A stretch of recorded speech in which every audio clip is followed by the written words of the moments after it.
Good day. Who is Isko Moreno? Francisco Moreno Domagoso, born October 24, 1974, also known by his stage name Isko Moreno.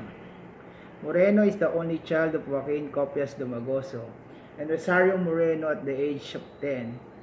He found alternative source of income, including pushing a cart and going house to house to gather old newspaper and used bottle, then selling them to a local junk dealer. He also rummaged through restaurant garbage bin for leftover foods, which his mother would recook for dinner. Born and raised in the slums of Tondo, Manila, Moreno spent his childhood supporting his family by scrapping for leftover foods and scavenging to get by. In 1993, Moreno entered the entertainment business after he was discovered by a talent scout who encouraged him to audition for That's Entertainment, a defunct teen variety show that was hosted by Herman Moreno, and got the part. His indebtedness to the late television presenter and talent manager for catapulting him to fame promoted him adopt his screen name Isko Moreno. Due to his matinee idol role in a few mainstream softcore film, Moreno started his political career when he was elected and sworn in as councilor for Manila, 1st Legislative District in 1998. He was re-elected in 2001 and 2004. His mentor, Vice Mayor Danilo Lacuna, encouraged him to study while fulfilling his alderman duties. In 2003, Moreno obtained his business administration degree from the International Academy of Management and Economics in Makati. He took a crash course in local legislation and local finance at the University of the Philippines, Diliman. He then studied public administration at the Pamantasan ng Lungsod ng Maynila. He also attended short courses in leadership and governance at the John F. Kennedy of Government at Harvard University, at the Said Business School University of Oxford. After his third and final term as city councilor, Moreno runs from vice mayor in 2007 under Ascenso Manileño as the running mate for outgoing vice mayor and majority candidate Danilo Lacuna. During his election campaign, he criticized what he called black propaganda by opponents but did not pursue any charges. Moreno eventually won the election, beating his closest rival by about 80,000 votes. However, Lacuna lost to Senator Alfredo Lim, a former mayor himself. He was re-elected in 2010, this time as the running mate of incumbent Mayor Lim of the Liberal Party. In May 2012, Joseph Estrada, the former president of the Philippines, announced his intention to run for mayor of Manila in 2013 local election, but one term only. Moreno was running for election as vice mayor, was chosen as Estrada running mate. Estrada drove his famous jeep in Erap from San Juan to his new house at Altura Santa Mesa, Manila to ceremonial Losis candidacy. He was joined by his wife, former Senator Lo Estrada, and Moreno. Jumping from the Nationality Party, Moreno then joined Estrada Party, pwersa ng masang Pilipino, a United Nationalist Alliance, its coalition with PDP. On February 16, 2013, Moreno and other 5 councilors were arrested by the police due to alleged bingo operation held in the public place. Moreno denied the bingo game was in public place in Santa Cruz, Manila, and believed that then Mayor Lim was involved in his arrest and that the bingo game was not illegal. The day before, Lim and Estrada signed a peace covenant to prevent any election-related violence in the city of Manila. The gambling charges were eventually dismissed by the Department of Justice due to lack of evidence. On September 9, 2014, 5 barangay chairs from the Manila field plunder charges against Moreno and several local officials before the ombudsman for allegedly pocketing over 70 million in real property taxes in 2013.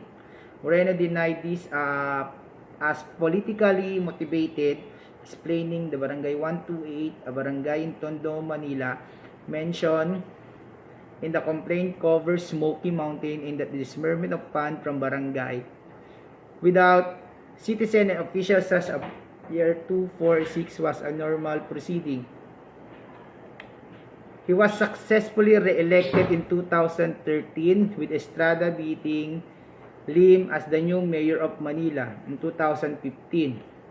Moreno announced that he would run for senator of the Philippines in 2016.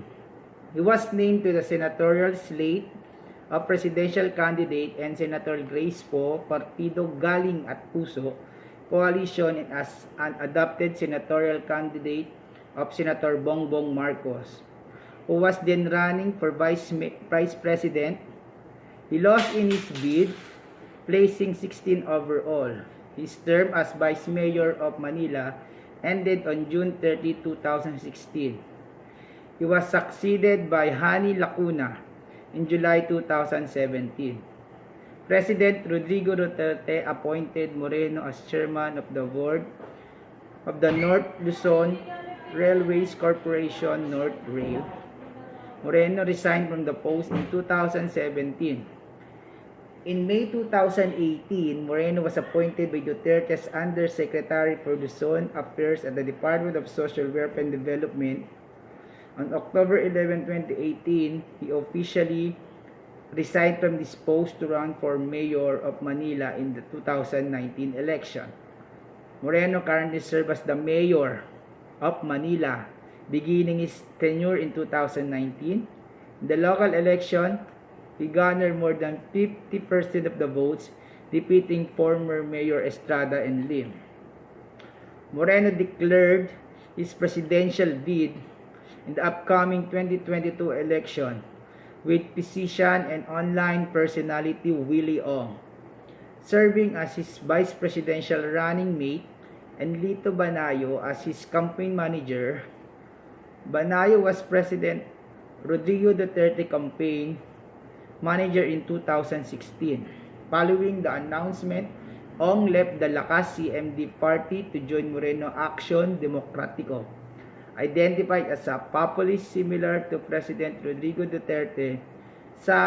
Some of Moreno's views on certain issues includes fast-tracking the distribution of COVID-19 vaccine nationwide, maintaining the Duterte administration Build program, lifting the block of the controversial franchise renewal of ABS-CBN, maintain peaceful relation with other countries' international organizations, and ending divisive politics in favor of an open governance rooted in competence over connection. Thank you for watching. God bless us all. Greetings. My name is Ardee Isagunde. I'm here to share the correct information about Mr. Emmanuel Dapitran Pacquiao Sr., the Commander Region of Honor, to help you decide for the upcoming 2022 election. The Honorable Manny Pacquiao is a Filipino politician and former professional boxer.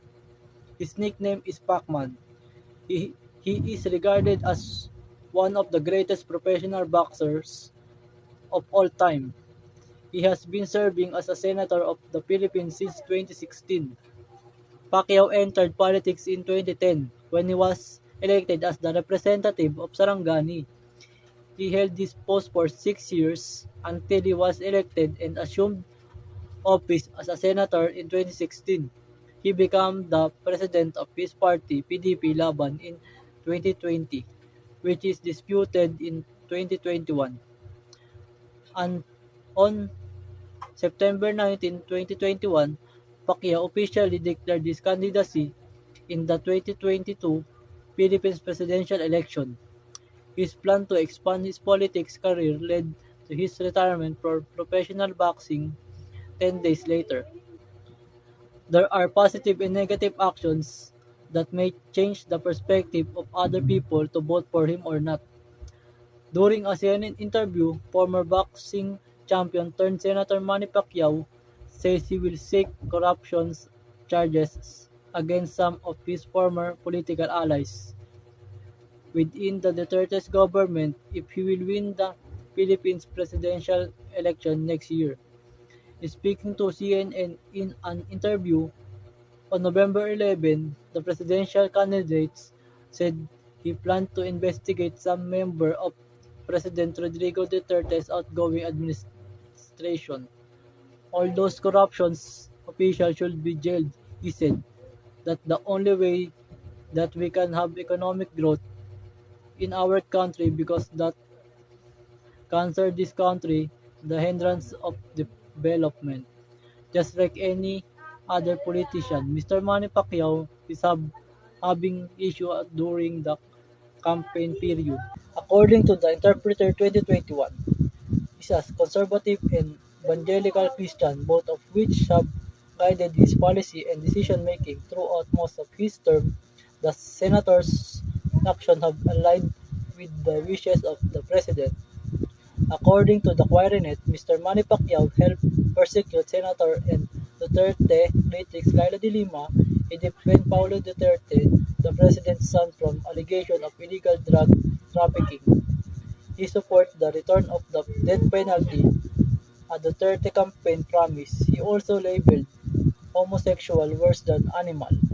Only the later apologized, saying he was against same-sex marriage. Based on the article Quirinet posted on their website, the president candidate Manny Pacquiao said critics call him out of allied vote buying since he was publicly provide financial assistance to Filipinos he was encountered during his recent travel are only envious of his activity. Pacquiao who traveled Beng Pacquiao who traveled to Benguet and their province in northern Luzon, affected by recent cyclones, speculated that in their critics attempt to appeal to voters. They accused him of vote buying even election season. He claimed that he was been handing out money to people in need since 2002. Day, Bongbong Marcos Infomercial. Bongbong Marcos Jr. was born on September 30, 1957. His father is former President Ferdinand Marcos and Imelda Romualdez Marcos. Bongbong Marcos was senator for June 30, 2010 up to June 30, 2016. Bongbong Marcos was member of the House in Ilocos Norte, 2nd District, June 30, 2007 to June 30, 2010. In 1980, he became the governor of Ilocos Norte under Kilusan Bagong Lipunan. He became the congressman in 2nd District in 1992 to 1995. In 1998, he became the governor in Ilocos Norte. After 9 years, he became congressman in 2007 up to 2010 and became a senator in 2010 up to 2016. 2016, he ran for the vice president, but he lost to Leni Robredo in a vice presidential race. Bongbong Marcos, in his early life, studied in the institution Teresiana and La Salle Green Hills in Manila, kindergarten and elementary school.